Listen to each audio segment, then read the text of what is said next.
নমস্কার বন্ধুরা, আপনারা দেখছেন ASM Bangla online YouTube channel. বন্ধুরা, এই মুহূর্তে ন্যাশনাল কেস নিয়ে উঠে এসেছে একটি বিরাট গুরুত্বপূর্ণ আপডেট। হ্যাঁ বন্ধুরা, সম্পূর্ণ বিষয়টি আলোচনা করব এই ভিডিওর মাধ্যমে, তাই ভিডিওটি স্কিপ না করে শুরু থেকে শেষ পর্যন্ত অবশ্যই দেখবেন এবং চ্যানেলে নতুন হলে চ্যানেলটিকে সাবস্ক্রাইব করে বেল আইকনটি বাজিয়ে অল নোটিফিকেশন অন করে দেবেন।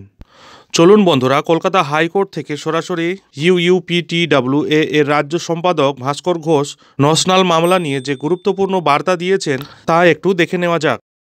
আপনারা জানেন যে বিগত 1 বছরও হয়নি আমাদের এখনো ন্যাশনালের কেস ফাইল করা। 1 বছরের মাথায় আগামী 1 ফেব্রুয়ারি এই মামলার শুনানি আছে এবং সেখানে মাননীয় বিচারপতি বলেইছেন যে ওই দিন অন্য কোনো মামলা তিনি শুনবেন না। সেকেন্ড হাফে 2টোর সময় মামলা ফিক্সড আছে, শুধু আমাদের মামলাটাই রেখেছেন কারণ ওই দিন আর কোনো হবে না। ওই দিনই হয়তো উনি রায় ঘোষণা করার চেষ্টা করবেন। এই নিয়ে আমাদের প্রস্তুতি তুঙ্গে। যেসব কাগজপত্র উনি বাড়তি কাগজপত্র চেয়েছিলেন সেই সমস্ত কিছু আমরা রেডি করে ফেলেছি এবং তার সাথে আজকে সিনিয়র আইনজীবীর সাথে বসা ছিল।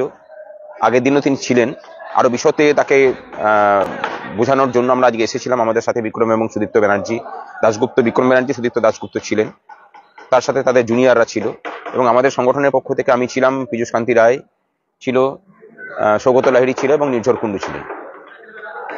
প্রাথমিকভাবে উনি যেটা বললেন যে এই মামলা খুব শক্তিশালী মামলা, আমাদের পক্ষে আইনি যে যুক্তি 1/1/2006 থেকে ন্যাশনালি এটার এফেক্ট পাওয়ার, সেটার জন্য যে আইনি জায়গা, সেই জায়গাটা খুব পোক্ত এবং আশা করা যায় রায়ের কথা কেউ বলতে পারে না, কিন্তু আমরা কনফিডেন্ট যে এই মামলাতে Usti united primary teachers welfare association জিতবে এবং তার ফল সমস্ত প্রাথমিক শিক্ষকরা পাবেন।